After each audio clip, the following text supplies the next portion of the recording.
Hello, friend. Welcome back to the Shanti Ma podcast. This is episode 15. Today I sit down with Lance Essihos. Lance is the host and creator of the University of Adversity, a popular podcast that delivers inspiring stories from people all over the world who have overcome incredible adversity and achieved limitless success. He is also the CEO of Mic Up Podcast Productions, an agency that is dedicated to helping entrepreneurs and inspiring podcasters. Lance is no stranger to adversity himself, and we're about to get into it. Today, we dive into his journey through darkness and onto the incredible and inspiring work he does today. We explore addiction, suicide, death, self-doubt, and the inner critic, changing your perspective, and even end with a little discussion around plant medicine. He gives us some great tools and tips on how to change your state and shift your mindset as well. This conversation was deep, raw, and incredibly powerful. I really enjoyed speaking with Lance today, and I even got a little choked up at one part. So, sorry in advance for crying a little. If you enjoyed this episode, please remember to subscribe. Also, thank you to those of you who have left me some kind words and lovely reviews. It's tremendously helpful to gain feedback from you, and in all, very much appreciated. If you want to send some extra love my way, you can also subscribe at Patreon, patreon.com/Shantima.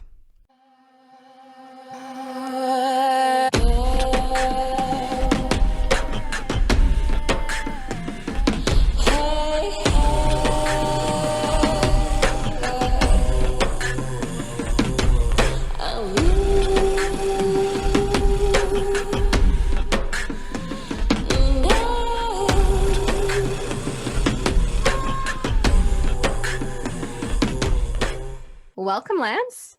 Thank you so much for having me. I'm excited. Yeah, finally get to speak with you. So I'm excited as well. Yeah, me too. I've been looking forward to this for a while. Yeah. So I figured today we could focus on how people can follow their passions and move into following their dreams, because I think a lot of people need to reassess where they're at right now, especially since all the recent change of events. So I thought it'd be a good place to start with why you gave up coffee. Just kidding. I'm currently back on it hard right now. Oh, really? I gave up coffee for like 2 months, and I like to when I feel like things are getting out of control, like it's consuming me and I'm not consuming it, I need to pull back. And coffee is one of those things where can start to have a few of them and I'm like, wait a minute, my whole day is being dictated by that. So then when you pull it away, then that first cup of coffee feels like the first cup of coffee again. And that's what I like to get to, Right. with a lot of things. So, I mean, now I'm back into it. I have a better control of it, but we'll see what happens. Okay. All right. Well, I've switched over to mostly, not completely, but Four Sigmatic, the lion's mane one. And I like it because it's like a low dose of caffeine, but it's the one thing in my life that I don't have a lot of self-control over. And so kudos to you. So how about we start with who you are and what you do, which, sorry, is such a loaded question, but start wherever you feel inspired to. Yeah. Well, so that's a great question because I've been a few things. I've been a few different personas that I've created in my existence here on this planet. So I started out, I grew up in Edmonton, Alberta, Canada, for everybody that doesn't know. I grew up playing hockey, so that was my passion. That was all I knew. And throughout my life, I was very good at a young age at that. But as I started to get older, my passion for that started to die a little bit. During that time, me and my dad moved away from my family in Edmonton when I was around 11. And that's where things started to really get tricky for me. My dad remarried and had a woman with 4 kids, had another son with her. And my whole life just sort of unraveled. And now looking back in hindsight, like that's kind of where a lot of the stuff that I went through, a lot of the craziness and the habits that I picked up and later on in life stemmed from that. So I was a hockey player. I went in through that journey. challenging times, but then it ended up getting me to a point in my life where that was no longer an option. I messed up my career from making really stupid mistakes, which landed me into this new life of trying to figure out who am I after being the athlete. You know, I wanted to play sport. I wanted to play professionally. I wanted to get a scholarship. It didn't happen. So this is a part that I talk to a lot of people about too, and what I want to get into more also is what do athletes become after being athletes, like the transition out. And a lot of people get stuck in that identity as to like, if I'm not the athlete or I'm not the professional athlete, who am I? And I was stuck figuring out, who am I? Like, I don't know who I am. If I'm not a hockey player, I don't know who I am. So I played with a lot of different careers. I tried everything from, you know, all the trades you can imagine. I tried to become a cop, a firefighter. I had every job you can imagine. I had this feeling inside of me that I wanted to do something that had some sort of meaning and fulfillment. I didn't know what that was at the time. So I played around in all the different things, and then I found my next area or new person that I created was like the bartender, restaurant dude, party guy. And that's where I spent a majority of my entire 20s in. And I found that to be very satisfying at the time because it ticked all the boxes. It allowed me to hide in this toxic environment. It allowed me to, you know, go after girls, make money. There's a lot of things happening for me that were giving me validation. Mm-hmm. So I fell into that groove for a while, into the bar industry. I went in pretty deep. Had some of the best times in my life, but I also had some of the darkest times in my life also. So I lived there for a while. And when I was 29, I sold everything. So I was living in Vancouver, and I sold everything and moved to Australia, meaning I wanted to get out of the bar industry. I wanted to get out of that. This was in 2012. But I ended up moving there after getting out of a bad relationship, very toxic relationship. I moved there, but I ended up getting into the bar even more. And from there, I spent 5 years in Australia. You know, I was managing some of the best cocktail bars, some of the best bars around, and it was a lot of fun. Met a lot of people, but I went very, very dark. There's some dark times. And throughout that, I lost two very close people in my life, two close people. My younger brother, we lost him to suicide, and then my dad within a year to cancer. So that was during a very dark time of my life. And from there, I realized that I don't want to be in the bars anymore. I don't want to be serving booze to people. Not that there's anything wrong with it. It paid my bills. There's so many positives that industry gave me, so I don't want to knock it. But for me, my soul it wasn't serving my soul. It was really, I knew in my heart I needed to get out.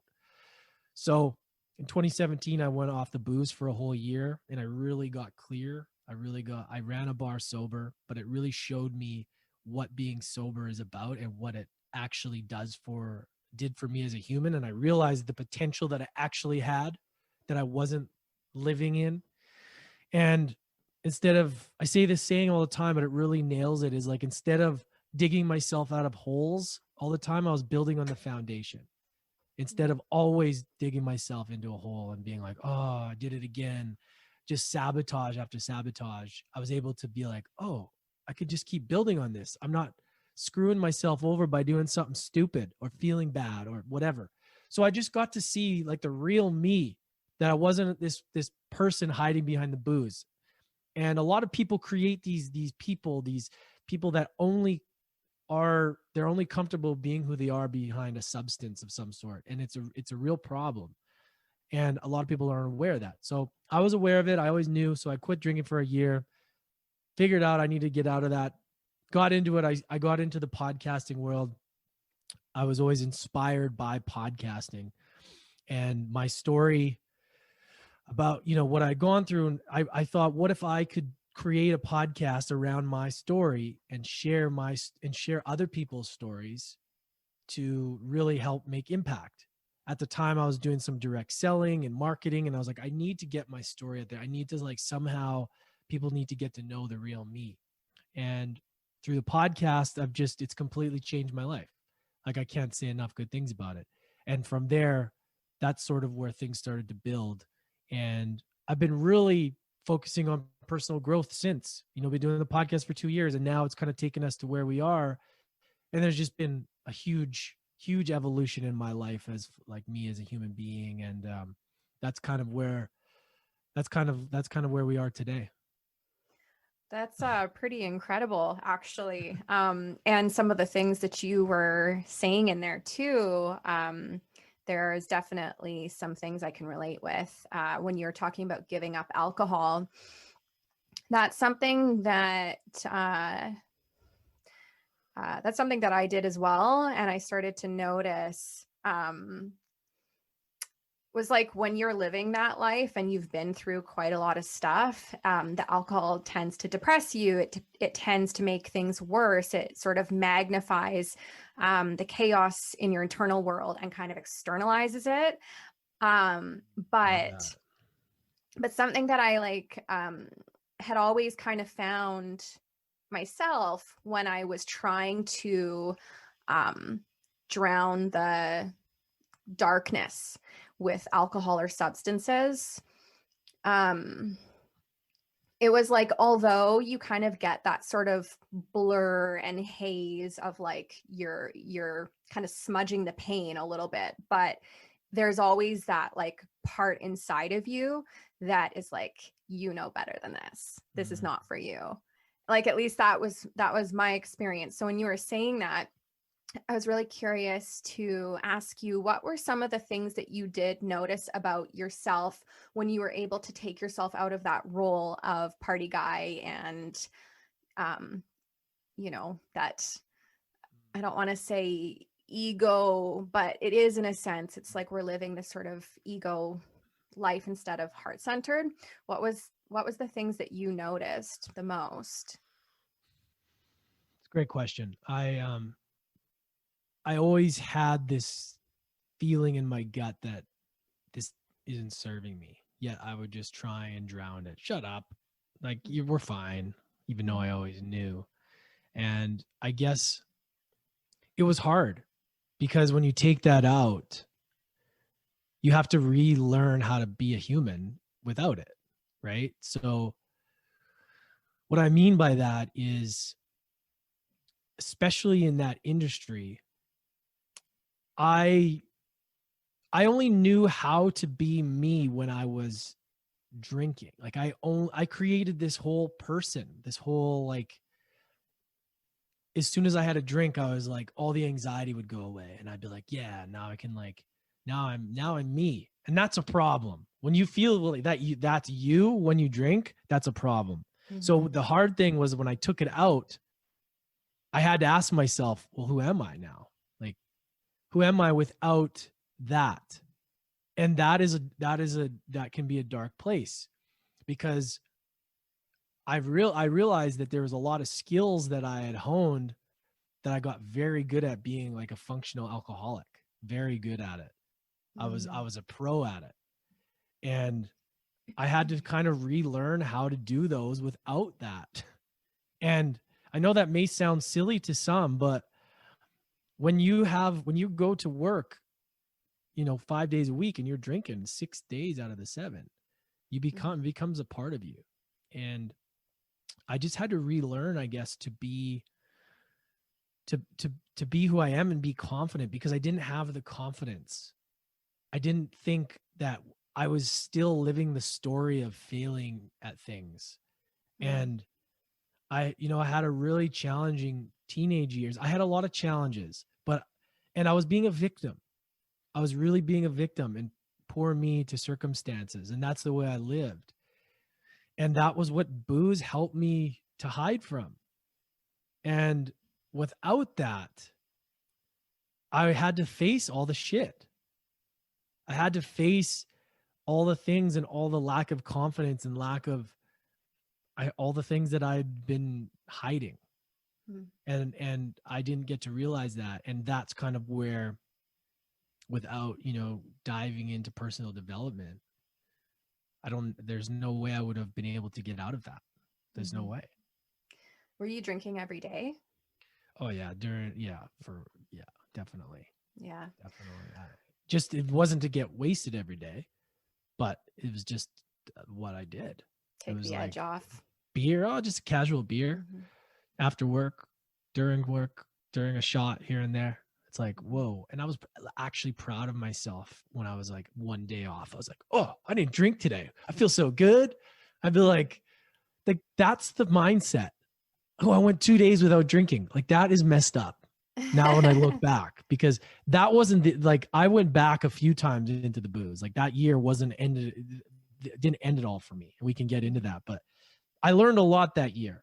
And when you take something out that consumes you and really brings all the demons and you're forced to confront those without something to hide from, you learn a lot. And I'm grateful. I write how grateful I am for that year of sobriety, because it completely changed my life. Well, and that's also part of that industry. I worked in that industry for years as well. And that is a part of that industry. And I remember, coworkers, let's have a shot. Let's do a shot. And after a while, I came up with different excuses, like, oh, I can't, I'm on antibiotics. Oh, I'm on a cleanse, like anything. Because if you said, no, I don't drink, which I did try to do, especially with your customers, they're looking at you like there's something wrong with you. And now you're like the lone wolf at work and you're not cool anymore. I know. Isn't that so strange? I know. You're essentially paid to party.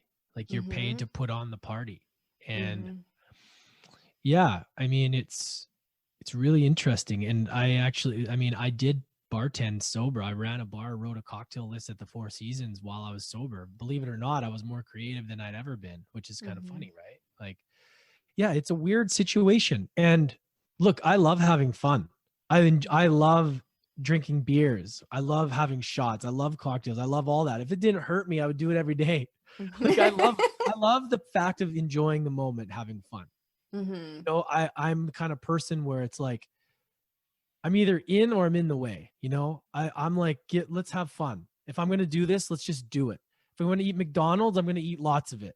And then I'm never going to eat it again. You know what I mean? Like, I do that. I'm kind of like, I enjoy, not that I ever eat McDonald's, but I'm just saying, like, if I order pizza, I'll order like a massive pizza so that I never want it for a long time. Like, that's just the way I do it. Maybe that's not the best way, but that's always how I've been.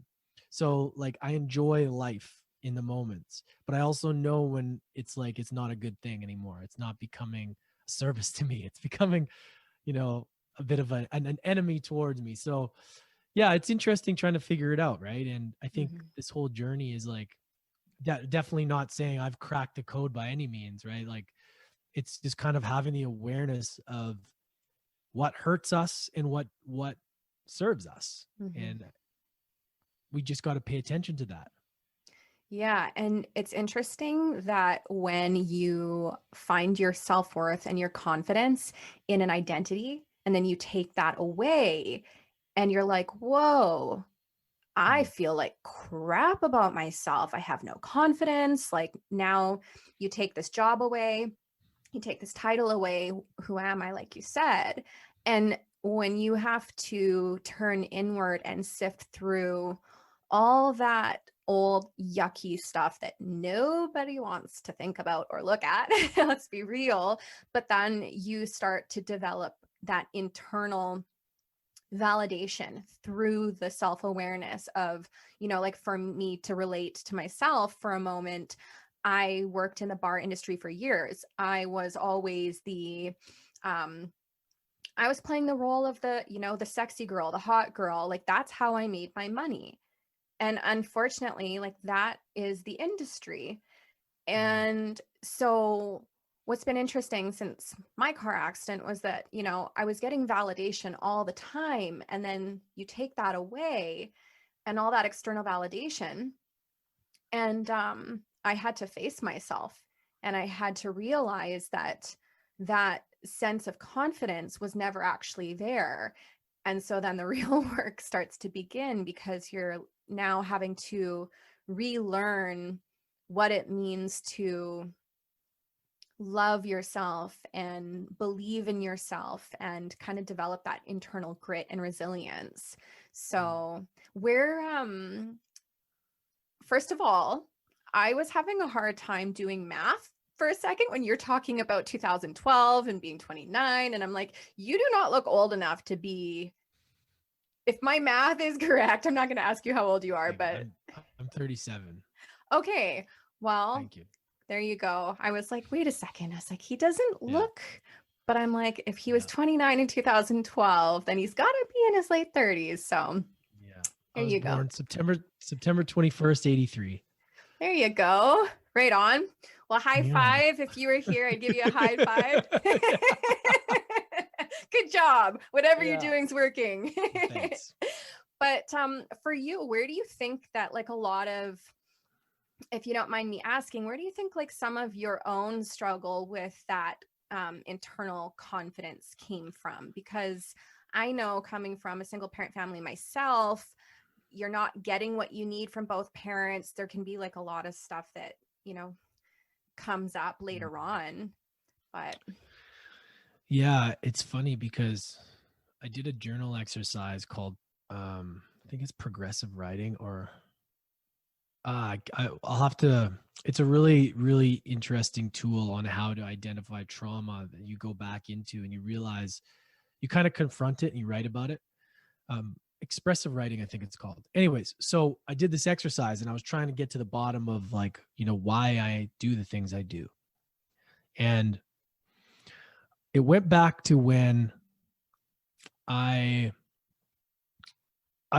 we moved across the country from, so for everybody, you know, Edmonton to Victoria, that's, you know, a 12-hour drive. It's across the country at 11 years old. It's not the most ideal. My mom was there. It was really, really hard for me saying bye to my mom and all my family. Mm-hmm. But what happened was when I moved there, you know, I went from being kind of this cool kid in elementary school with a big older brother that everybody respected. And then I moved to this town in Victoria and I got bullied hard. Oh. And because I was kind of on the other side. I was sort of like the kid that I didn't bully, but I was always like, I never knew what it was like to be kind of bullied or kind of pushed around. Like I was always the kid that like nobody messed with. Like I was just like that. And then when I moved, I got bullied. I moved into this like kind of like skater kids, and I was like kind of like a preppy kid. Oh, the worst. And I was like, and like I got bullied hard. And I remember just losing all my confidence. Like I had, and I didn't realize this until recently, that how much that affected me.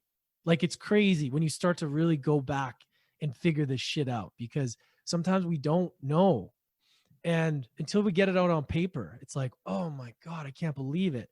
So I went back and thought about, you know, I had these kids that were like bullying me and pushing me and not accepting me. And I was just a loser. I felt like a loser. I come home, I didn't have my mom there. And then now at that time, my dad met this crazy woman. And like, there was like, you know, she became my stepmom, and there was all this messed up stuff. I didn't have a home base. I was just totally lost. If I wasn't playing hockey, I would have ended up probably dead, drug dealer, dead somewhere. But since I had hockey, it kind of kept me grounded. But it messed with my confidence a lot. And then I moved schools and I had kind of like a fresh start, but I still had this like weird lack of confidence and I kind of like, I act out to get attention, to try and be like funny or a clown or something, to try and get friends. Like, cause it was really weird now that I look back. And then even in the high school, I never felt like I belonged. All I had was hockey. And I always felt like, I don't know if hockey was who I was. And I just never felt confident. I always felt kind of like, I don't know. It was weird.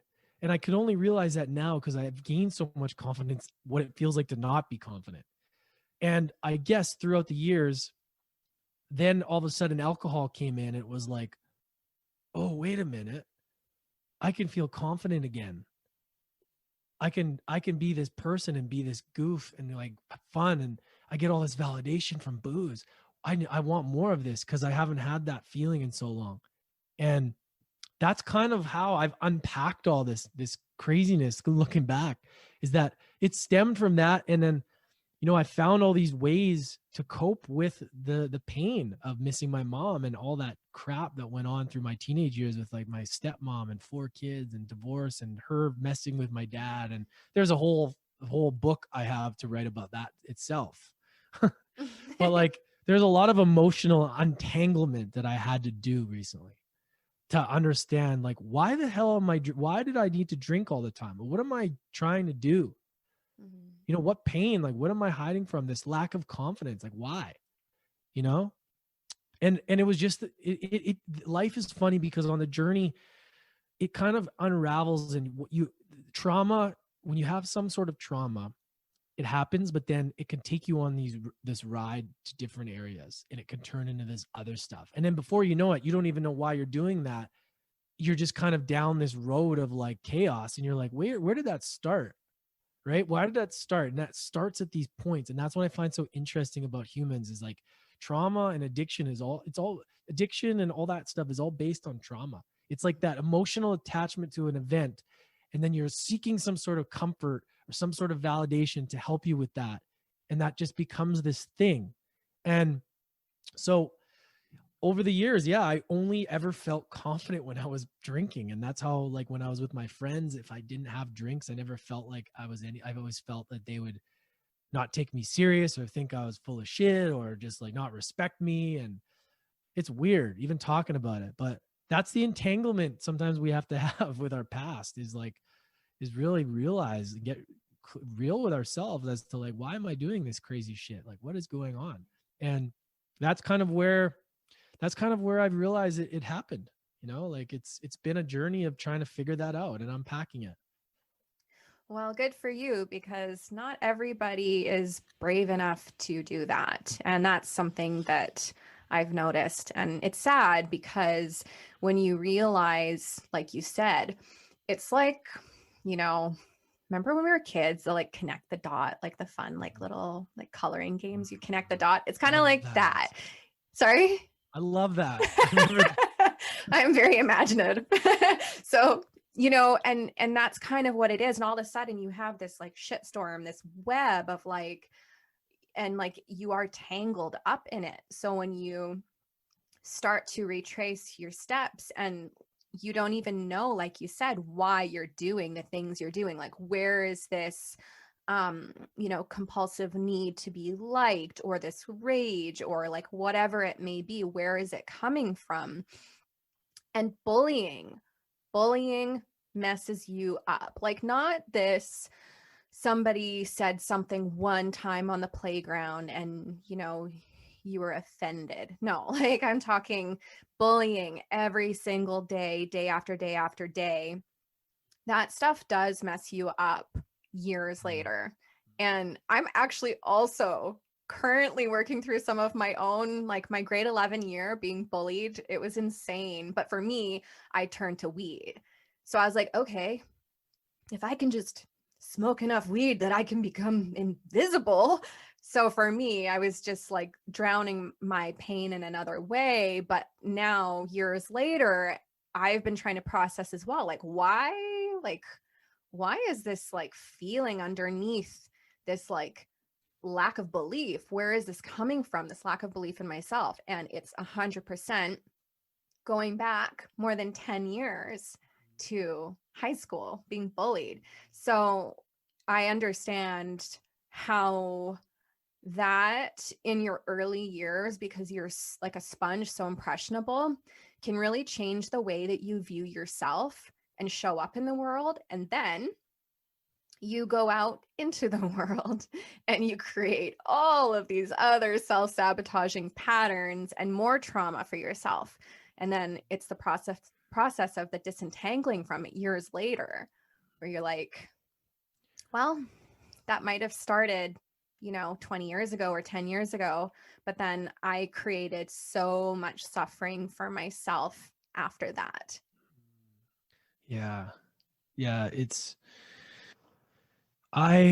Being on both sides of the bullying is, because even in later in high school, I hung out with a crew of people that would still bully people. I never got back into that, but like just knowing that is one of the things now that if I'm a parent or ever involved in any of that, like I do not tolerate that at all. That is like, ooh, gets me going thinking about these kids and the bullying and the parents allowing it. And it's just like, it's something that I would not tolerate.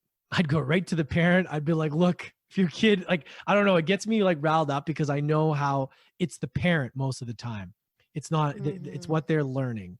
And I just find bullying to be one of the worst things that can happen to somebody. And especially now we got social media where these kids can't escape.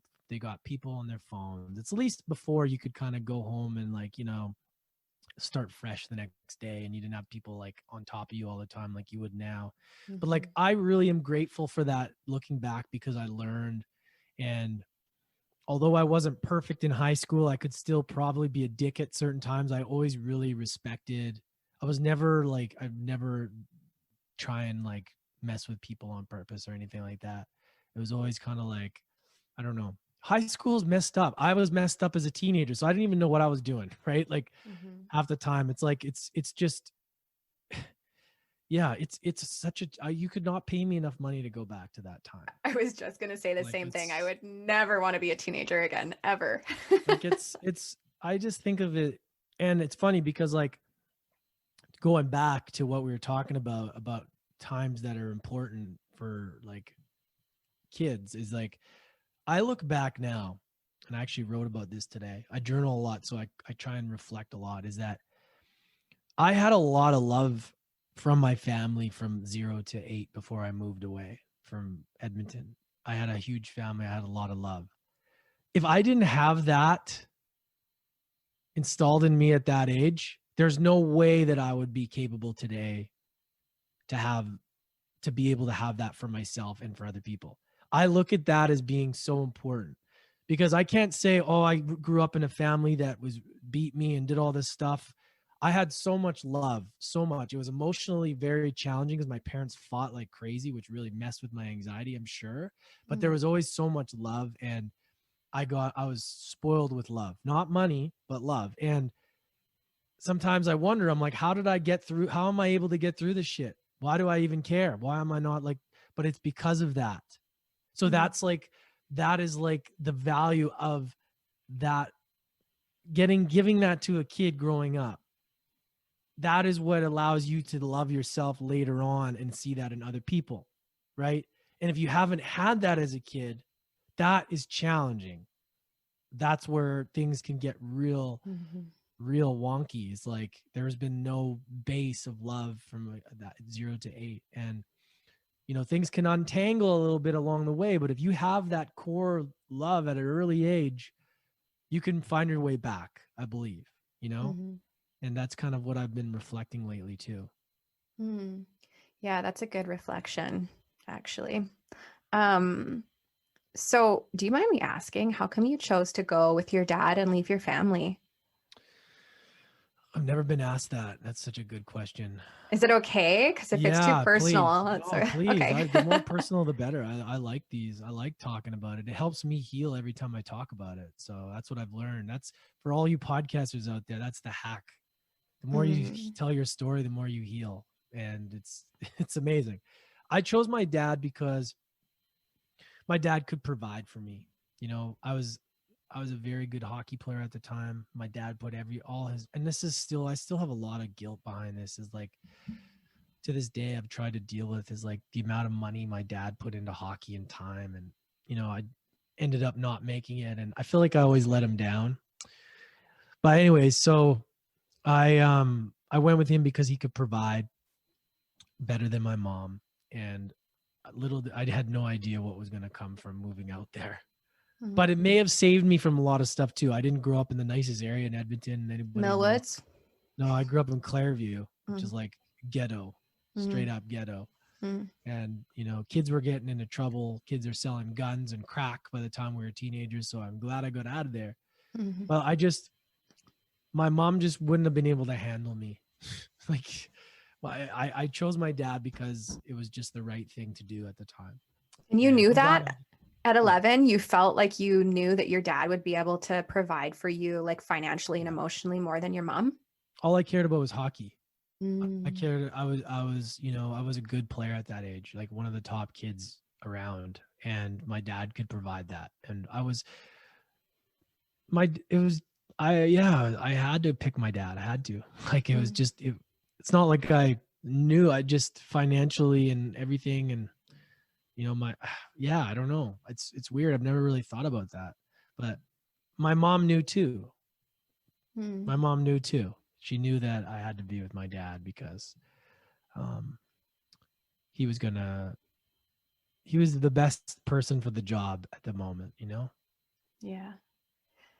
And you didn't have either of your parents being like, playing you against each other, like, oh, Oh come with yeah. me, or I had that after. I had mm, that. I dealt with all of that bullshit throughout my teenager years. mm, With my mom and then my dad's stepmom, my dad's ex-wife, second ex-wife, which was even worse. Um, but my mom knew better. My mom knew like she couldn't support me like my dad could, you know? Like she just knew.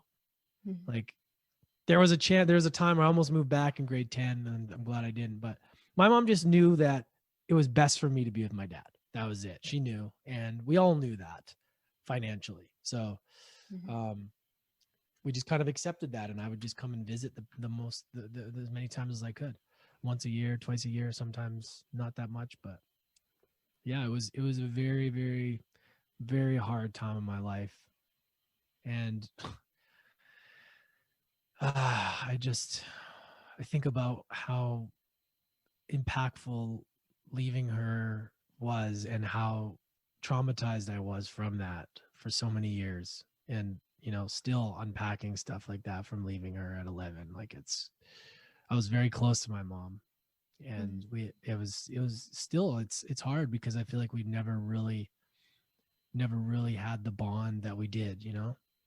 Yeah. Uh, well, I feel you in hearing you talk about this, and I appreciate you being open and sharing, because I mean, it's definitely not easy to go there, especially for a live audience. Yeah. But I think that it's helpful for a lot of people because it's, I don't know how many of us these days can say that we came from stable family environments. So many of us have experienced the separation between two parents, or the chaos of parents not getting along and living in that place. And so I feel like it's just helpful having you share openly about this. Um, and I wanted to ask you, with your brother that committed suicide, was he the older brother that used to like look out for you on the playground, like back in school, or was he younger? Were you the He was youngest? he was younger. So my dad Okay. got remarried, and he was a product of that marriage, which Okay. wasn't wasn't built on a very strong foundation. So Mm, it doesn't surprise me that that happened. This is another thing where I hold a lot of guilt for, is that I was dealing with my own pain, that I felt the need to always run away because she made my dad's life hell, and she took him away from my dad, and it was right out of a movie. Like everything that could have happened. mm, So I made the commitment to myself that when he turned 18, that I was going to get back into his life and just really just like explain everything, explain where I was from, and rebuild this relationship. Because at this point I moved to Australia, and I was like, every conversation with my dad was about him or about this woman and about what she's causing. And she caused 20 years of hell in my family, like ripped us all. Like it's insane. It's insane. But she was the greatest teacher that I've had, which is hard for me to admit. But now I have to look at it like that. She like the greatest teacher that I've had to learn from in and be able to accept the pain that she caused as part of the medicine that I needed on my journey. That's just the reality. But so my younger brother was 18, and he was just emotionally messed up. He just didn't have the foundation, and she wasn't allowing my dad to see him, and it was just an absolute nightmare. And we were afraid I didn't think that would happen, but what's crazy is my dad was visiting me in Australia, and for the first time I hadn't seen him in like 3 years, and we got the news while he was visiting me, so I had to tell him, which is kind of where like things started to like really unfold, and that he obviously didn't take that well, and that's kind of where he sort of unraveled, and then within a year he was gone. So yeah, it was not easy, that's for sure. Yeah. And actually, just to bring a little bit of awareness to mental health and suicide, just because you've shared something so personal, I'd like to add to like anybody who's listening. I think most of us at some point or another go into these really dark places, and those thoughts cross our mind. And I think that part of the stigma around it is that it doesn't, but I disagree. I think that most people at one point in their life or another go through a hard enough time that seems to become an option that seems more favorable to the pain that you are actually currently facing. And I just want to say, for anybody that's listening, when I was talking about my grade 11 year, that was where I was because of the darkness that I was facing. And you can get through it. And sometimes it just requires knowing you can't do it alone and that you need to reach out for help. And sometimes that involves professional help. Sometimes that might be medication. I'm not advising what you should do with your mental health, but I guess I just want to say is,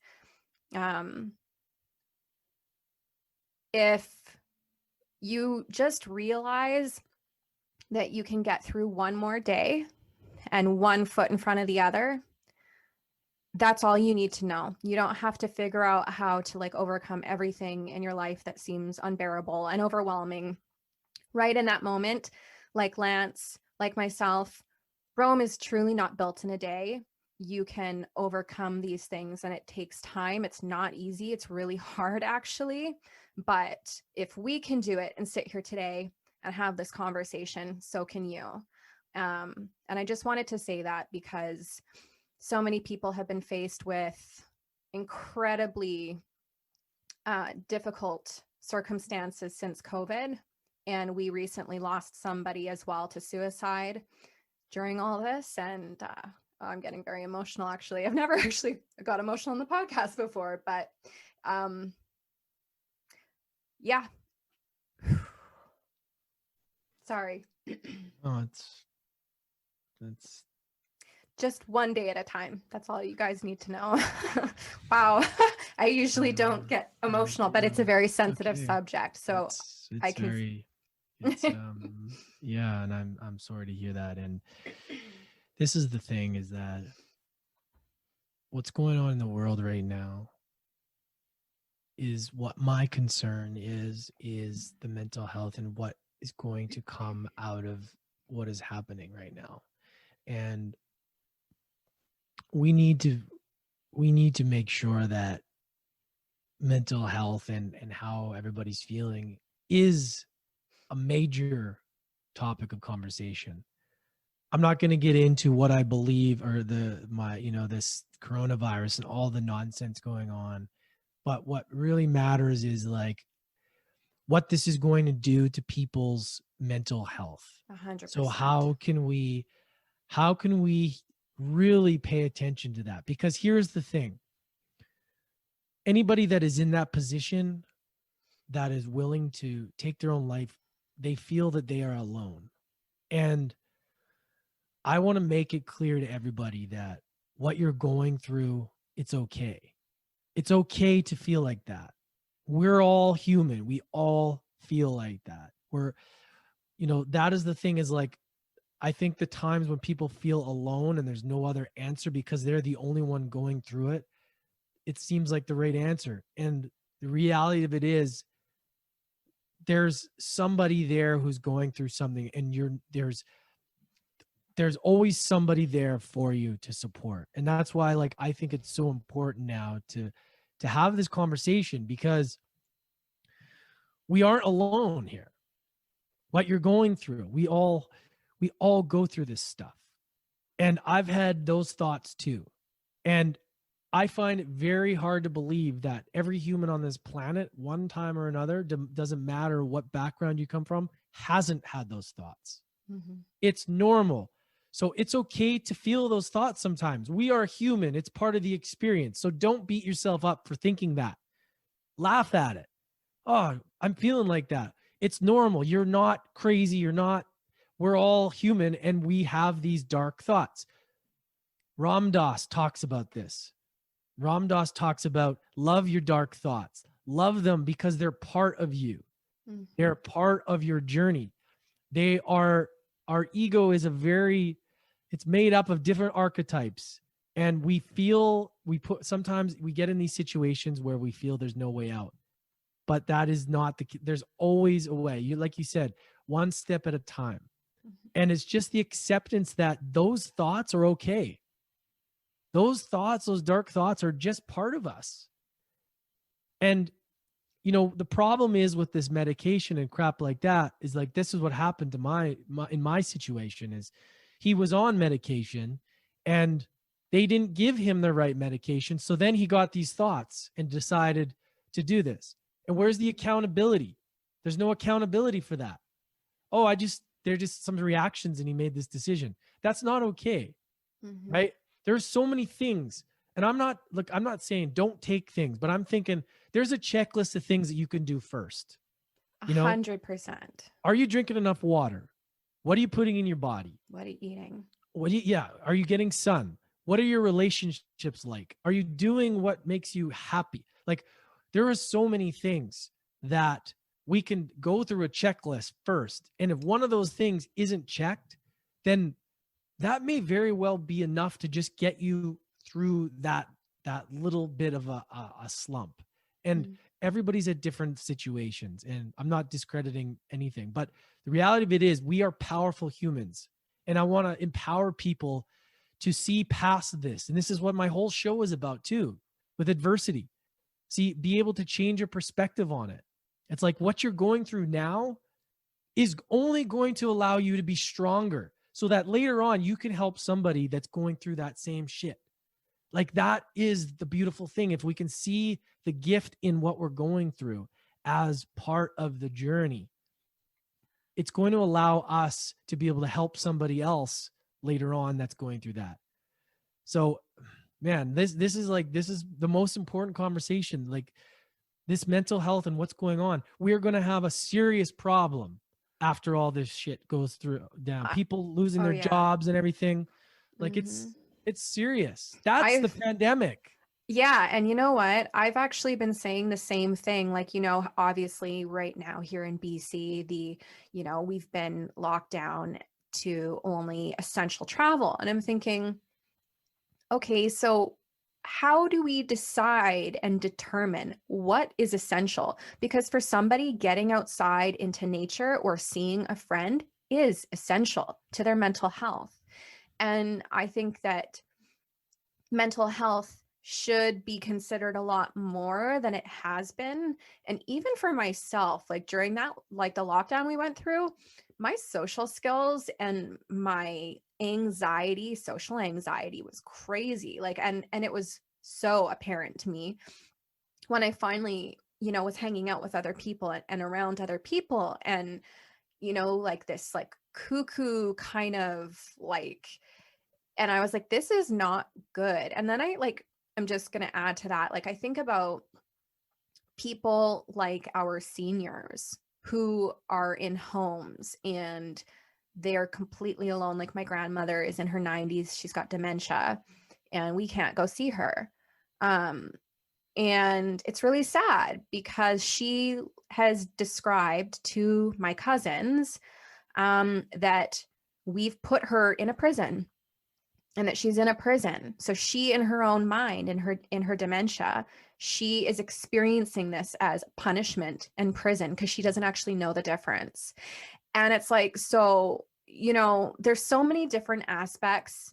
And yes, we can probably get into this further off of recording, because yeah, I know it's a touchy subject. I've got my own opinions about things right now, but I do think many things are not being considered. It's too narrow focused in on just this, not spreading this virus, and not enough about mental health, not enough about our economy, and people's livelihoods are being destroyed right now. Yeah. And not to mention all of the political stuff that just seems to conveniently be happening all underneath this, where you can't help but question things. So, but that's obviously another conversation. Well, but it's the reality, right? It's like there's going to be repercussions for what is going on. People lose jobs, people can't support themselves, their families. So that puts them into an emotional roller coaster. If they don't have the tools to get through this stuff, they're in trouble. And I'm not speaking in a negative way here, but like, it's the reality. This is why having the tools to get through the shit is important. This is why it's important to have this awareness, because it starts now. It starts now. How do you get through things? How can you change? The solution starts with us. It doesn't start with anybody else. Trump, Biden, if that's what your focus is wrong. It starts with us. Mm-hmm. What can we do on a daily basis so that we can get to the level of feeling good, feeling at a vibration, even if you don't want to use the word vibration? Think about the day that you felt really good. What did you do? How did you get there? Do what you can to get there every day, because that is going to be what comes out in your conversations. That's going to create the ripple. That's going to be the little steps that you can take to improve. Because look, like, it's easy for me to say, like, as well, oh yeah, if you lose everything just to be positive. And you're right. I'm not saying that, but there's going to be a time where we have to take it upon ourselves to really figure out, how do we change the way we look? How do we change our mindset? How do we, like, what are the things that we can do, right, in the moment? Because that's the only thing that we can control, right? 100%. Like that's the scary thing, is like, I think we're only seeing the beginning of what's going to unfold. So now's the time to start working on things so that we can kind of get through this shit together, right? And it's interesting times, but it's also a time where we can all grow, we can all learn, we can all come out of, like, face our own shadows, and we can all be better for it if we allow ourselves to do that. But we have to give ourselves a chance, right? It starts with us, right? Well, let's do that then, because I like where this conversation has gone, and it's gone very deep. And instead of, chatting about some of these other little bullet points I had, I'm going to put my phone away and say, let's do that then. Let's talk about how people can, every single day, like, one foot in front of the other. What are some of the things that you could recommend to somebody who is just starting out and may be in a really dark and difficult position right now? So it's not going to be anything mind-blowingly crazy. It's all about shifting your perspective, and it's starting with gratitude. That's how my life changed. It may sound simple, but I promise you, if you focus on the things that you have versus the things you don't, life will change for you. That is the simplest offering I can give is, first of all, start a gratitude practice. Even if you're resistant to it, it just puts you in the habit, because it's so easy for us as a society to go programmed to default mode and to just be scarcity mindset all the time. What's happening? What we don't have, what's going to happen. It's so easy to do that. So we have to program ourselves first thing in that. And that helped me a lot because I was a very negative person. Gratitude shifted the way I do things. Dr. Joe Dispenza, Bruce Lipton, they all talk about this. If you want the science behind it, go into that. Second thing, a form of stillness practice, meditation, whatever you want to call it, right? The first thing you should do, and this is what I offer. I'm not saying anybody should or anything, but I'm giving what I've done that's helped me. So you can do, if you choose to do so, is to get still and just get quiet and to observe your thoughts, right? Meditation has been something for me that has completely changed my life. Meditation and journaling, right? First thing in the morning. So what you're doing is you're calming down the craziness. And then when you're doing a journaling, whether it's gratitude or just a brain dump, you're quieting all of the nonsense in your mind and you're getting it onto paper. So you're allowing yourself to connect to your soul, to your heart, versus your ego and how many directions it wants to take. And I think when you operate from your heart, which is love, versus fear, which most of our ego is, that's where we can start to really kind of start. If we can start the day from that place, then the rest of the day will kind of unfold.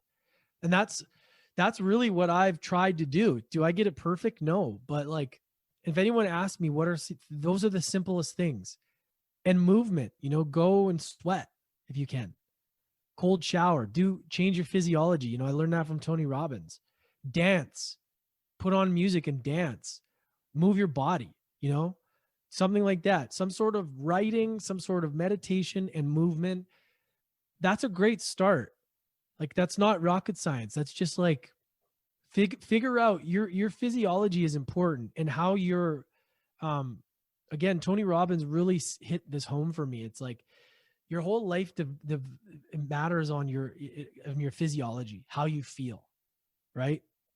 It's like if you go into something and you're not feeling great, that's going to project onto other people. But if you can somehow set yourself up and you can get your physiology to feeling great, no matter what, then you're only going to be programming yourself to be in that state for the rest of the day. And it's so easy to start your day. We all do it. I do it. I'm like, I'll sleep in a little bit extra and I'm not going to do that. And then later in the day, I'm like, why did I do that? Why did I forget that? I know better, yet we still do it. And those are the things that have helped me. I mean, what about you? What's your morning look like? Very similar to yours, actually. Yeah. So I want to say also that I've played around with what time I get up. And it's interesting because I've been listening to 12 Rules for Life by Jordan Peterson. And one of the things, I love JP anyways. And one of the things that he says is get up at the same time every single morning. And so for about 2 or 3 weeks, I was getting up every morning. I have a light alarm because I don't like the sound of like a phone alarm or like ringing or whatever. So it's a light alarm. It starts at about 5 a.m. and then it starts to get brighter and brighter and it wakes you up without sound. So I started setting that. And for about 3 weeks, I was like, okay, I'm going to correct my sleep. And then after I correct my sleep, I'm going to correct my diet, because there's things in my diet that I definitely could cut out, like excess coffee, sugar, etc. But one thing at a time. So I'm going to start with getting up really early. And my mood, my energy levels for those 3 weeks were super great. I'd have my coffee in the morning, go to the gym, have a sweat, move my body, and then come home, do some gratitude journaling and some prompts. So what I always like to ask myself is, what are 3 things you're grateful for? what's one thing I need today in order to make it a great day, and what's my mantra for the day. And then sometimes I'll also ask, how am I feeling today? And how do I want to feel today? So I kind of play around and get my brain moving in that regard. But to come back to the sleep thing, I had more energy, even though I was sleeping less and I was getting up earlier, than I did now this past week. I've been sleeping till like probably between 7 and 8, which isn't really that late. But if I get up before 6 a.m., I have surprisingly way more energy.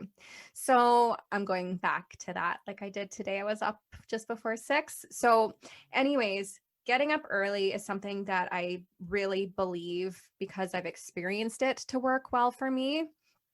The journal prompts, moving your body. So today, I decided that I would do some yoga before my breakfast. So I did my yoga practice. Sometimes it'll be the gym, but moving your body in some way for sure. That's usually how I like to start out my day. And one of the first things I do before I have coffee, like literally alarm goes off, wake up, get up, I go into the kitchen and I boil water, and I have a like hot, sort of like, it's not like scalding hot, but like a hot water. And then I'll have my coffee. So I'm always starting my day. Sometimes I'll put some like Himalayan salt in it or like lemon, but I've been starting my day consistently like that every single day with hot water for like 4 years, like consistently. And that's also just really good for your digestion and cleaning out any of the stuff that kind of just sits in your body overnight. And the reason why you do hot water instead of cold water is because if you think of like, let's say a spoon and it's got like stuff all over it, it's not really going to come clean with cold water, where with hot water, it kind of melts it off the spoon. So at least that's what I believe based off of my limited Ayurvedic knowledge. So those are some of the things that I like to do.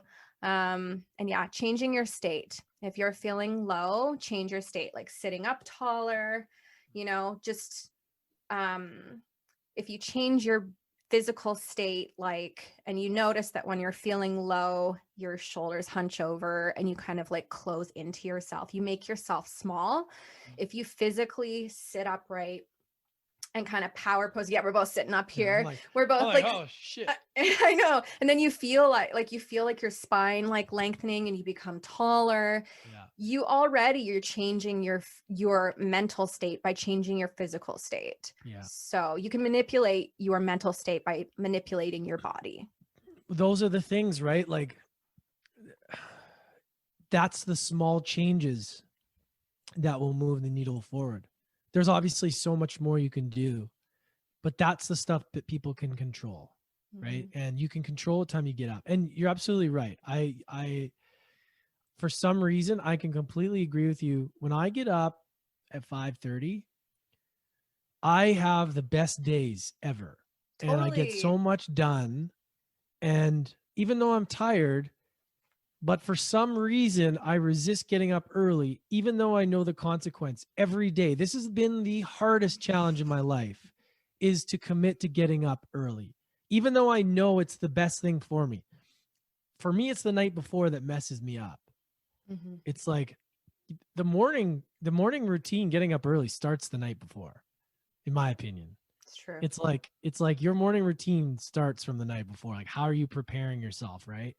And that is key, getting up early. And I'm glad you brought that up, because that is such a, I like to say too, it's like try out all the times, right? Like there's some people that are like, that get better, get more done. They're night owls, and some need more sleep, some need less, whatever, but try it all out and then find a time and then get up at the same time. You're right. And your body, I don't know what it is. When you said that, I was like, oh shit, I need to start doing that again. Getting up at 7, I'm like, oh, I don't feel good. Even though I got 7 hours sleep, I don't feel as good. Totally. Like even if you get 10 hours of sleep, if you don't get up, and I'm not sure, like obviously I'm not an Ayurvedic practitioner, but according to Ayurveda, you have the three constitutions, Vata, Pitta, Kapha, and everybody is a combination of, but like predominantly you're one of those. And so Vata, Pitta, and Kapha are also, there's certain Vata, Pitta, Kapha times of day. And so Vata is like air. That's the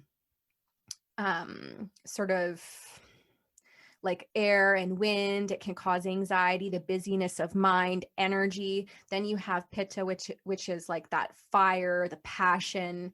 That's also when your digestion is like the most rampant. Then you also have Kapha times of day, which is where you're more sleepy. It's more watery. It's like the water dosha. So between 2 and 6 a.m. is Vata. That's the Vata time of day. And then from 6 until 10 a.m. is, hang on a minute here. It's Vata. Sorry for anybody that's listening to this who knows better than I do, but it goes Vata from 2 until 6. So if you get up before 6, you're still in that energetic state. So like, if you don't sleep and it's after 2 a.m., you have a much harder time falling asleep. It's according to Ayurveda. It's that time of day. Then I believe it's from 6 until 10 a.m., 10 a.m. until 6. Anyways, I'm not going to get into that because I'm clearly not an Ayurvedic practitioner, but I do know that 2 until 6 a.m. is the Vata time of day. It's best time to meditate too. From like all the yogis and stuff. It's funny because if I go to bed before 10, I'm usually so tired around that time. And then if I don't go to sleep, then I'm like not tired until way later. It's bizarre. And just like you're saying, it makes sense though. Nothing feels better than going to bed at like 8:30. I know that sounds funny, but like if you get in that routine and you're getting up at like 4:30, I've done the 4:30 too, 5. If you're in that routine where like you get so much done and you're tired at 8:30 and you're in bed asleep by 9, like it's the best. It is actually the best. It's the best. And you're like, it's like at 9 you're like, I'm so glad to be in bed. I don't care what's going on. Like, I'm so tired. It's like I love that feeling. You don't even feel like you're missing out on anything. It's like you're so tired because you've had such a long day of stuff because you've been up since 4:30 and like you've just got so much done. It's crazy. Well, and that's, I think, what screwed up my little bit of my sleep and wake cycle here over the past week is I've been on my computer too late at night. Oh, yeah. And you really do have to like turn screens off usually about an hour if you want yourself to start falling asleep, or where those blue like blockers? I actually do. I was just gonna say, God. or you get those goggles. I look like Neo from the Matrix when I wear mine, but yeah, you have yours nearby. I was gonna grab them. I have 2 pairs. I have one that I've been wearing for about 5 or 6 years, and they look like construction glasses. They're orange. They block out the blue light, so I always wear those after 6. As soon as it's dark, I won't look at a TV. I won't look at anything without them on. If I do, it messes me up. Really? It literally it messes me up. It like wakes up the back of your brain, and you may be able to fall asleep. But if you wake up in the middle of the night, that's usually why. But I also have these ones from True Dark, which block all the spectrum, not just the blue. So I wear those, and that's where it amps up your melatonin production. And I wear those like an hour before bed, and it's like out like a light. Ooh, I need to get some of those. Yeah. Okay. Yeah. Well, that's another thing you guys can add to your list of things you can do. Yeah. Well, there's a lot. And I mean, there's not like a huge, not to downplay if anybody's in a rough spot, but it really does just start with the small steps. That's it. That's the small, you have to decide that you want to get through it. Right. And that's why I think episodes like this, podcasts like this, conversations is sometimes enough to get people through the funk. And that's what I hope anyways. And like, what do you do to deal with and cope with like self-doubt? Because everybody has self-doubt at some point or another. And what do you do when the old self-doubt creeps in and starts whispering in your ear?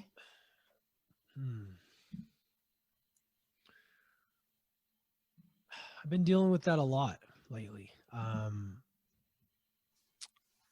I think it's normal. Another thing that I feel that we think that we're the only ones doubting ourselves. Everybody doubts themselves at some point, and that's okay, right? Like we're all human.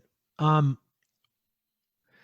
I don't know. I just kind of, if I doubt myself, I just tell myself, I'm like, well, you're doing this, like you're capable of this. And I think the thing that really helps me is I have to change my state. If I'm feeling bummed out, I got to go to the gym. I got to go boxing. I got to go work out. I got to get fresh air. I got to change the environment.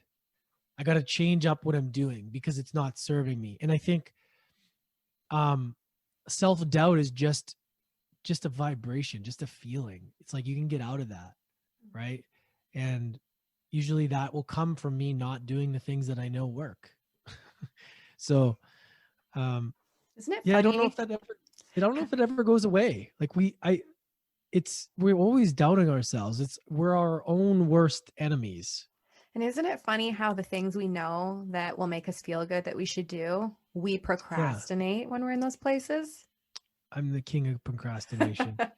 And the self-critic, I'm very hard on myself, as anybody that knows me would tell you. It's the self-critic just needs to be quieted, silenced sometimes, and that comes from acceptance. That comes from just being present and knowing that you're doing your best in the moment, because a lot of the times we know we could be doing better. I'm not saying like work to the till you're work to the bone. I mean, like, when you've done your best, and when you've done your best, it doesn't matter. But when you know that you didn't, that's when it kind of brings like this self doubt or uneasy feeling. It's usually created because we know that we didn't give it all. Like it's Mm-hmm. usually that. But yeah, I mean, I just try and just focus on what I can control and try and get out of it, because it's usually just temporary. Yeah. Actually, I like to think of it. I was doing some writing because, like, you find writing very therapeutic, so do I. And something that I noticed um, is I like to think of your internal critic or pain, whether it be physical or mental pain. It's like you have two loud children under the age of 5. Or sorry, you have 2 children. One is the loud child and is like, that's the pain, that's the inner critic, and it's a very loud voice inside you that's needy and demanding and drowning out basically everything.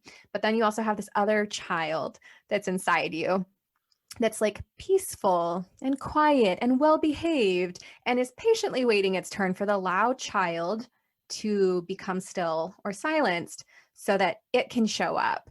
And yeah, and it's you have to almost like find a way to silence that critic and that loud child, that pain, and realize that you have the capacity to find this peace, creativity, inner harmony, and everything else, which is like the quiet, well-behaved child inside of you as well. And that can be super difficult because usually the negative thoughts are often the loudest, but they're not the only thing that's in there, Mm, if that makes sense. It was something that I kind of, it mm, was like a metaphor that I had expressed through my own, pain, where I was like, mm, why am I giving this so much attention? Like, yeah. why this internal mantra, I don't feel good, I'm tired, I feel whatever. And it's like, if you repeat that over and over and over again, you're kind of like hardwiring yourself to continue feeling that way. Whereas if you kind of repeat these other mantras instead, when you notice that loud, disempowering voice inside you coming up and you kind of replace it with something else, you can start to shift, like you said, your perspective and your awareness.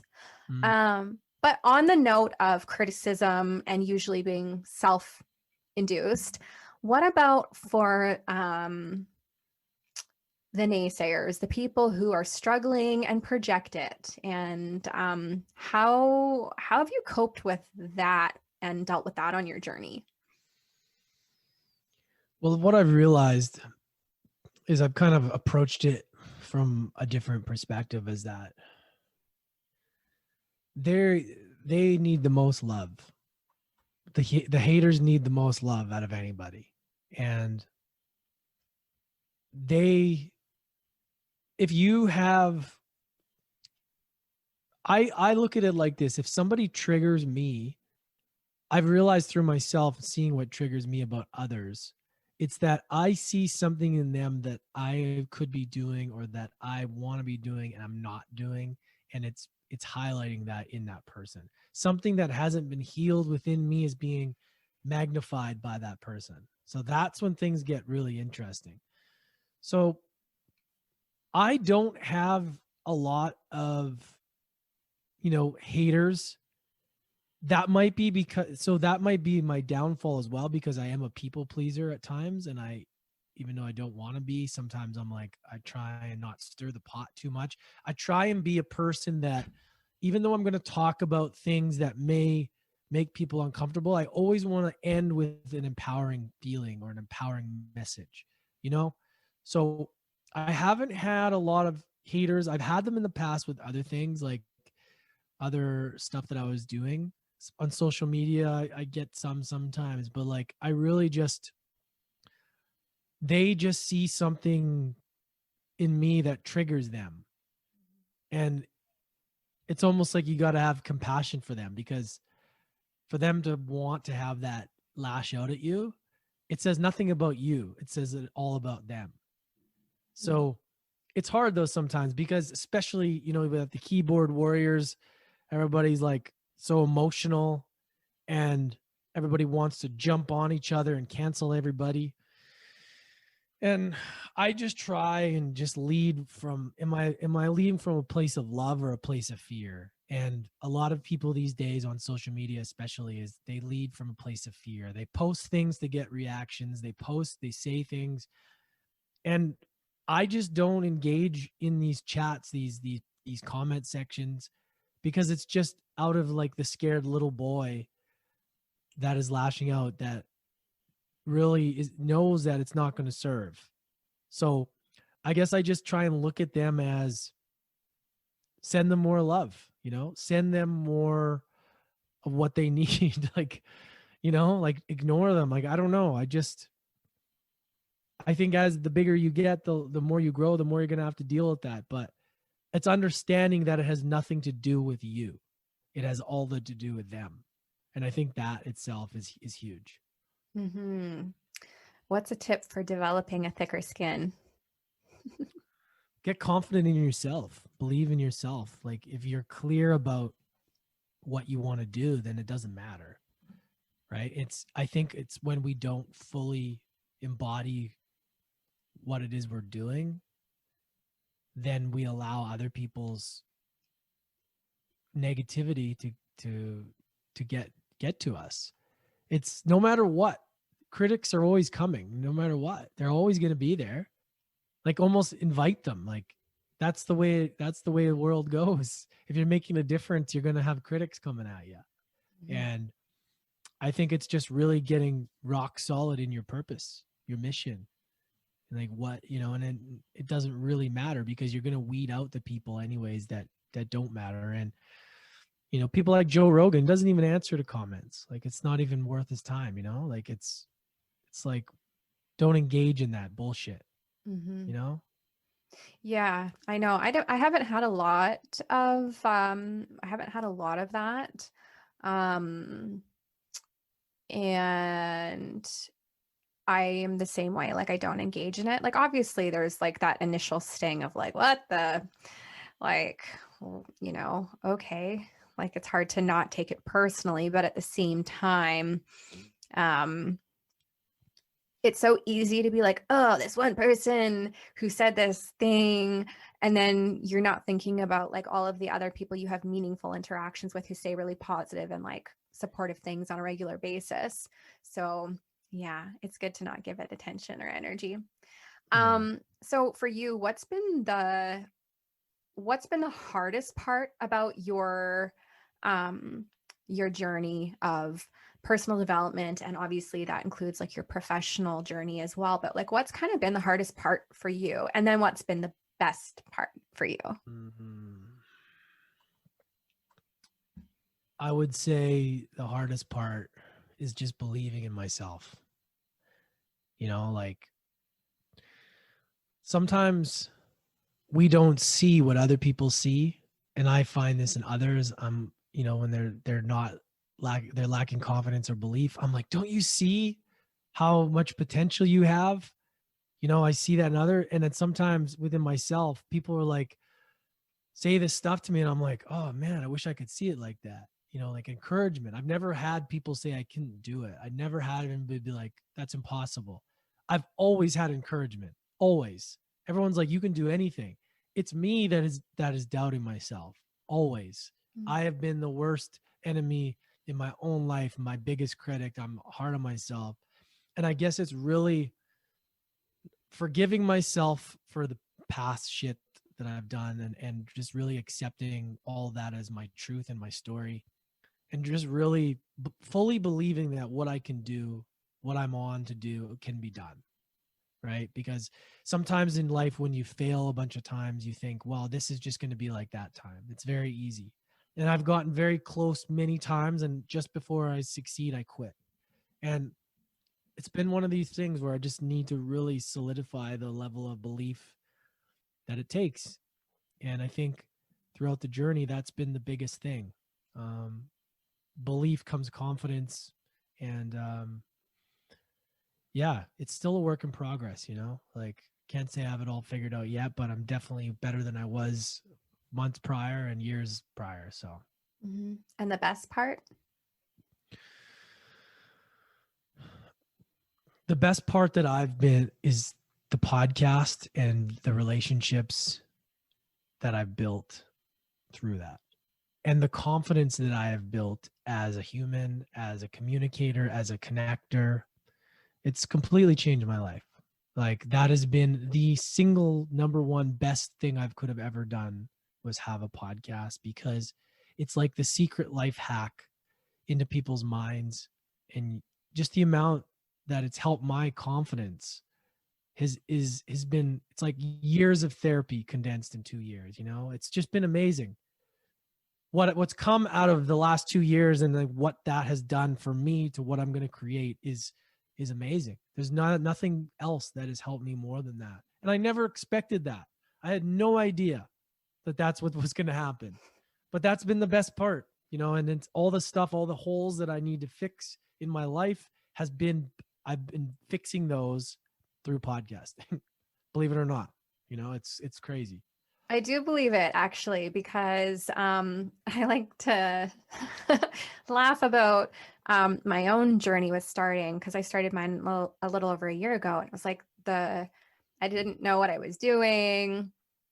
And the first episode, like before I released it, I was like so scared, and got really emotional, and was like, who am I? Like, who's going to listen to me, and who's going to care about what I have to say? And I didn't know what I was doing. And I really don't know if I still know what I'm doing. But, the thing is, it's like we were talking about before, the one foot in front of the other. You don't have to figure it all out at once. You figure it out by these like little incremental baby steps. And every time you're like, oh my God, I'm nervous. This is really scary. What if I look stupid or sound dumb or, whatever, embarrass myself? And you push past that fear anyways. You're like, it's like these little like tiny bricks of confidence that are starting to be built. And so I can relate to what you're saying, because that's what podcasting has also been for me too. It's been this ability to be like, okay, I'm scared and I don't know what I'm doing, but I'm going to do it anyways, and kind of just pushing past that fear. Yeah. Well, even doing this, the inner critic is like, I'm thinking to myself, oh, you're rambling on too much. You're talking about this. You're not staying, like that still happens to me. I've done almost 300 interviews, and every single it's the same thing. I still get nervous. I still wish that when the big guest comes, I'm like, oh, please cancel. I still have these weird thoughts in my head. It's never goes away, but it's okay because like that makes us human. And that's, if you weren't nervous then, or if you weren't going through that, then you wouldn't be growing. And, you know, yeah, it's really interesting because nobody really knows what they're doing in this world. Everybody acts like they do. Nobody knows shit. Everybody's trying to look at somebody else as being the person that knows what they're doing, but then they're looking for somebody else for guidance and they're looking for someone else. It's like, who really knows? Like, that's the thing, is the beautiful thing is that I've noticed on this journey is interviewing people is like, when you get them off their accolades and off their high horse, like they're just humans. We're all humans. We're just a little further ahead, but nobody knows shit. The more you learn, the more you realize you don't know anything. Like there's so much to learn, and that's humbling, right? And that's, I think, a good place to be is like, you know, I say it like being a student of life. It's like everybody's a teacher. And the more you're willing to learn and the more you're willing to have that, the more you realize that it's okay. Like as long as you're doing your best and you're trying things like trying the podcast and at least, you know, making it happen, you're only going to get better every single time. And you're right. It's like these steps, building blocks, and before you know it. And then it's the commitment to it too. And it's the trust you're building with your listeners. And there's all this ripple effect. People are like, oh, that impacted me so much. Then they go and tell their friend. And like, there's so much crazy amazingness that comes out of that. Like, without me going off on a tangent, like I love to do all the time. Just go off. But like, it's so important, right? It's like, yeah, like what is the right way? We don't know. Nobody knows. Well, you want to know a secret? As you're sitting there in your own mind being like, oh, you know, the inner critic, like, oh, what if I'm rambling and I'm talking too much? I literally have like the same voice inside my own head where it's like, you know, oh, you're talking too much, or you are talking too much about yourself, or you're, you know, like and it's like, this isn't how other people hear us, but that battling, that like pesky little voice in the back of your head and like silencing it while you're trying to show up, be present, listen to what the other person is saying, and like listen compassionately to what the other person is saying. That's when you start to silence that. Like when I start noticing that insecurity, I'm like, you know, listen, you know, okay, yes, I acknowledge you, but shut up. I'm gonna, you know, I'm like, I have a person in front of me, you know, pay attention and hear what they're saying. And you're no longer hearing that inner critic anymore. It starts to go away. But it doesn't mean that like 30 seconds later, it's not gonna be like, I'm here again. Like show up, you know, that's definitely something. And I was going to say also, it's normal, totally normal. And as for like the whole, you know, getting nervous before having people on your podcast, you know, like that's actually been very interesting, in full disclosure, why I haven't sent you my information yet, because I'm like, oh boy, I've never been on anyone else's podcast. I'm like, what am I going to say? And, you know, what's my story? And so I've been getting in my own way. So I'm going to do that today. Yeah, do it. And send it to you. But this is the little ways that we can fully, you know, stop ourselves. I've experienced this with a few people, and I can tell who's nervous about coming on. It's like they avoid, and lean into that. Because it's funny because people are like, oh, I'm nervous. I'm like, what? You're nervous to come on my show? Like, what? And it's funny because like I'm still me, yet, you know, even like, you know, I've had some, you know, pretty awesome guests that come on and they're just like nervous. And I'm like, what are you nervous about? And I'm like, I get it. We're all human. We're all nervous. It doesn't matter. It's like the other person, like, it doesn't matter what level of success you are. It's like, you're still going to have a little bit of like, if you care about another human being, you're going to have some sort of nervousness. If you don't have any care and you really don't give a shit, yeah, it's not going to matter. But like, that's the interesting thing. It's like, that's so normal. Again, another thing though, is like just talking about that. That's just another example of how we're all the same, whether it's inner critic stuff about a podcast or whether it's, you know, dark thoughts, whether it's about all this shit. We all have it. Let's just get it out there. We all think like this. We're all dealing with the same shit. Nobody's different, right? Like, it's like, okay, right? It's like, that's the beauty of being human. Like, but I feel like we forget, we're like, I'm the only one doing this. I'm the only one. Oh my God. Like, why am I thinking like this? And it's just nonsense, right? It's nonsense. It's true. Well, before I let you go, I was going to ask you, how was Sedona? Oh my God. How And much what were time? you doing Another there? hour? Yeah, well, hey, I mean, we can still chat for like another 20 minutes or so. Yeah. Sedona was life-changing. I recorded a solo episode about it if you're interested to hear the full thing, but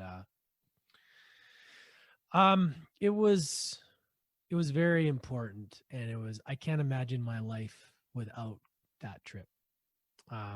So much happened, so much shifted for me.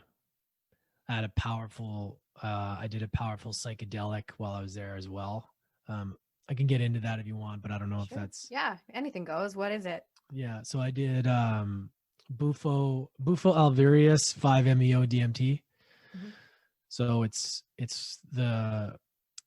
from the Sonoran desert toad. It's the venom from the toad, and it's dried and you smoke it, and it's the most powerful psychedelic on the planet. And it's used like, there was a podcast, Tony Robbins was talking about it. A lot of people are trying it now because it really takes you to a place that is just, how do I even explain it?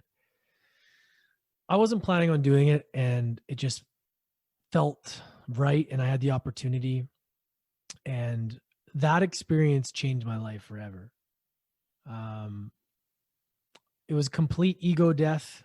I became consciousness, and I felt like what it was like to just let go of my body, like as if I had died. And I know that may sound strange to some of your listeners, but I highly encourage you, if you have questions about this stuff, like, go look it up, YouTube. There's tons of stuff, but it's because I probably won't be able to explain it properly. But sometimes in life, especially now, we fear death, because death seems to be this scary thing.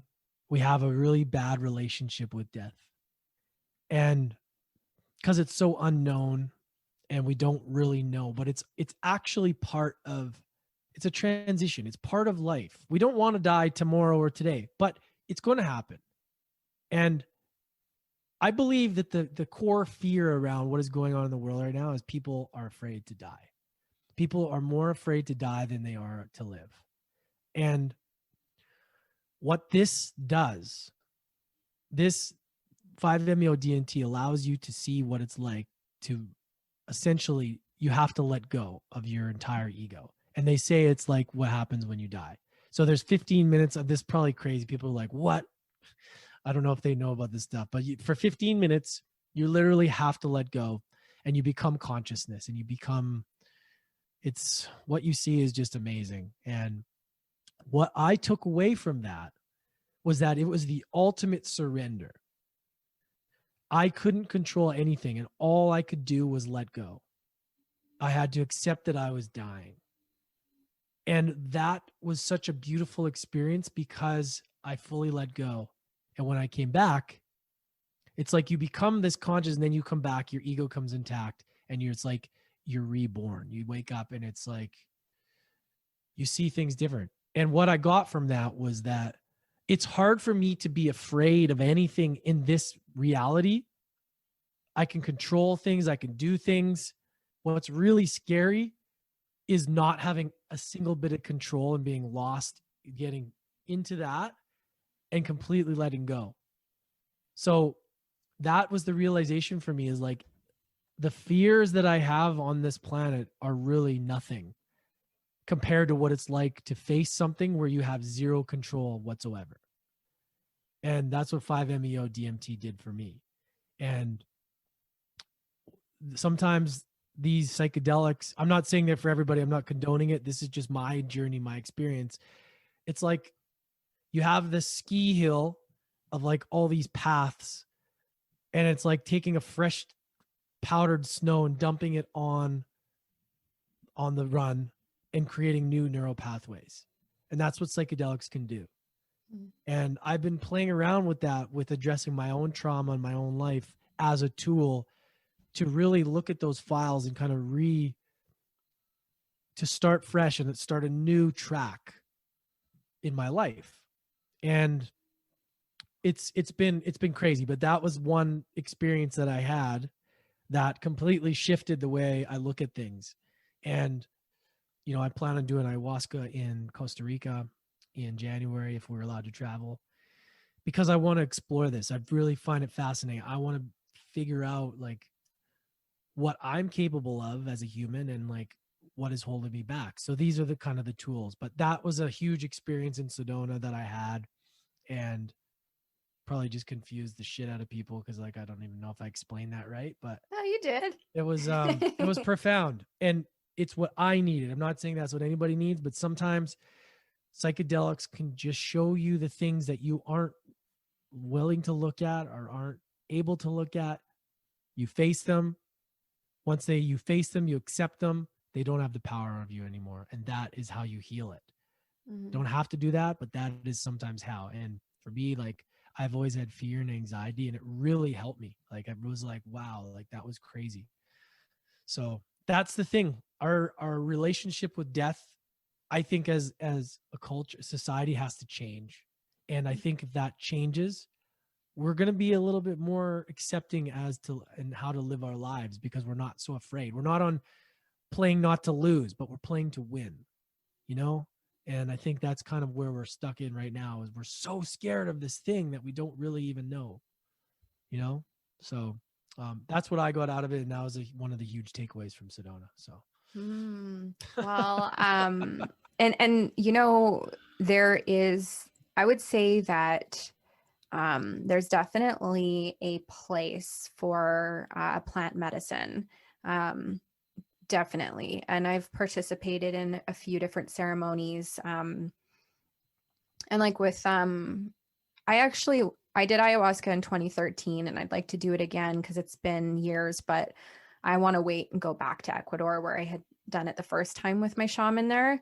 But that was how I experienced it. It was the things I needed to see that I couldn't see. It was like a shift of perspective, like you're out of the driver's seat, and you're a passenger and you're watching this vehicle just moving, and it's not necessarily always headed in the right direction, and you're given the opportunity to see that almost like from like as if you're watching the movie of your life. And for me, the way I experienced it was like, as soon as I understood what the vision was trying to show me, it was like, now the scene changed and now I'm looking at another vision. But there was one particular night, and this was the night that I had to face the darkness that I experienced with my suicidal days. And what was really interesting was I had seen what I was being shown was it was a guy and a girl. They were standing on the top of a cliff and they were fighting. She jumped off, and it wasn't her who I was seeing. I was seeing the look and the despair and the pain. I could feel it looking at the person standing, like the boy or the man still standing there, and what that means when you leave people behind. But then anyways, like Alice through, the looking glass falling. I don't know how long, it must have been 2 or 3 hours. I was falling through a chasm, and it was dark, and it was just like creepy voices and like faces. And I must have whimpered and cried through the whole thing. And like, I did it 4 different times when I was there, 4 different nights, but this was one of the nights. And I must have whimpered and cried. And I remember actually the beginning of this, when I had taken the brew, before I started to have the visions, I heard what I thought was the sound of a jaguar underneath our hut, like under our bungalow. And I was for sure that there was this jungle cat. But anyways, whether there was or there wasn't, to this day, I'll never know. But I was falling and falling and falling. And I had faced for, I guess that darkness had carried with me, because this was now 18, 19, 20, like 5 years later, 6 years later. And I had still been kind of carrying this darkness with me. And so I'm falling and falling, and I'm getting towards the bottom, and I hear this voice that says, "Do you want to die?" And I was like, oh, it was like something inside me was like, no, I want to live. And all of a sudden I just went shooting up through this chasm, and this light that started out with like just a pinprick got brighter and brighter and brighter and brighter. And then all of a sudden I was out the top. And then it kind of felt like my body just like slowly floated like a feather back down to earth. And then all of a sudden it was like I realized that I had a body again. And I was like, oh, I guess I'm back. But that healed for me, that place in myself where, Wow. yeah. And so I do believe that you can find profound healing in plant medicine when taken in the right way and with the right intention. So yeah, I would actually love to try ayahuasca again, and I would be curious to try this 5-MeO DMT. Is that what you said? Mm-hmm. Yeah. But the idea of, see, my experience was like, no, I don't want to die. So it'd be very interesting to experience what it would be like going through death. Well, that's the thing. It's like, I don't want to die either, but the acceptance of it. So like the way it works with this, it's like, you don't have time. It's like 3, 2, 1, poof, God. It's like you see what it's like. Like it's like you don't have a chance, and you're like, oh. It's like you can panic, and it can be really terrible, or you can let go. And I was prepared to just let go, and it was beautiful. But there are other people that freak out. It really depends, right? Yeah. It's the surrender, and I get a lot of downloads all the time from different things. Surrender, surrender, surrender. Just chill out. Just surrender, because what are you trying to hold on to? Like, like and that's the thing. It's not like I'm ready to die. I have so much purpose I feel like to do on this earth. But the transition of death, if it happened, like I don't want to fear it. I don't want to fear it. I don't want to fear doing things in my life because of that. Because that might be the outcome. Not to say be stupid, but like when I developed anxiety from, doing a lot of stupid drugs when I was younger, I created these fears of things that made no sense. And I'm getting better now at unpacking those. So like I'm open to whatever I can do to heal that bullshit in my head, so that I can not have those conversations about fear for no reason, and then worrying about dying, about doing the dumbest things. I'm happy for that. And I just think a lot of people could benefit from not fearing that so much, right? And having it more of like a celebration, instead of like, oh no, what happens? Am I going to burn in some lava? Like, you know what I mean? And I think just as a whole, it's better to have a good relationship with that. And sometimes our experience, we get what we need from the experience, like, so yeah, it's powerful. Well, even just being mindful and checking yourself when you think about like the people in your life too. It's like there is no guarantee for tomorrow. That's something that I try to remind myself of, like, how would I feel with this relationship if this person wasn't here tomorrow? If they walk out that door and they never come back, because that is a part of life also. We think we have forever and we really don't. And I've actually always had anxiety about other people dying, because I lost my dad when I was 8. And then I think I just lived with so much fear of, oh, like, what if my mom dies? Because it was like, if she dies, then I have nobody. And so that fear is something that I've had to, that's a trauma for me that I've had to overcome throughout my life, is that fear of like people dying. And it's like, you also have to make peace with the fact that everyone else has their time to go. So, that's a really important thing to also make peace with. Yeah, it's hard. It's one of the hardest things, because it feels like such a permanent thing. Like they're gone, and you think it'll never happen to you, and then when it does, and it's hard. it's hard.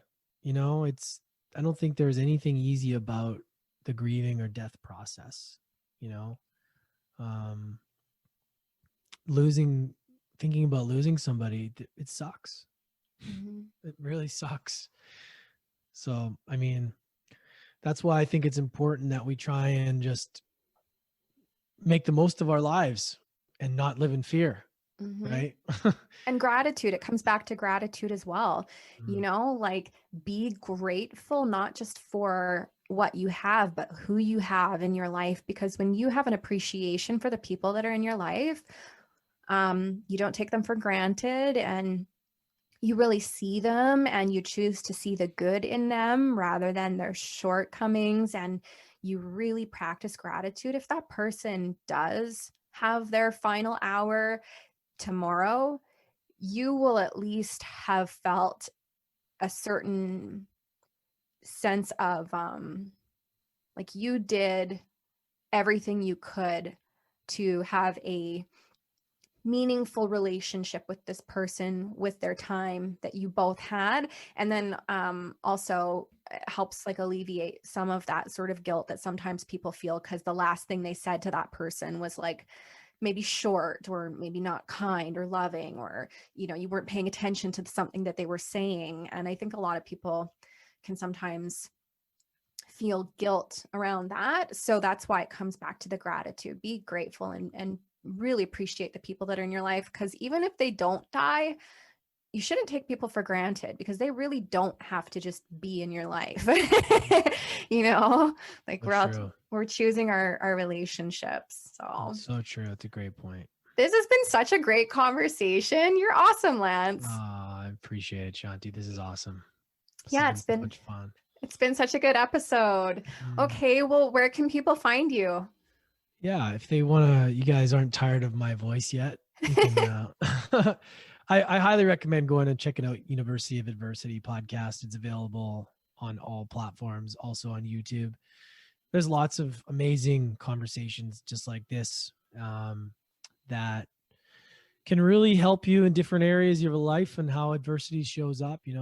I like to focus on mind, body, spirit, vocation, relationships, and how adversity shows up in those and help you change your perspective on it. So there's like 277 episodes, lots to go through. So I would love to have you there. So yeah, University of Adversity podcast, and my Instagram and social media is lance.essihos.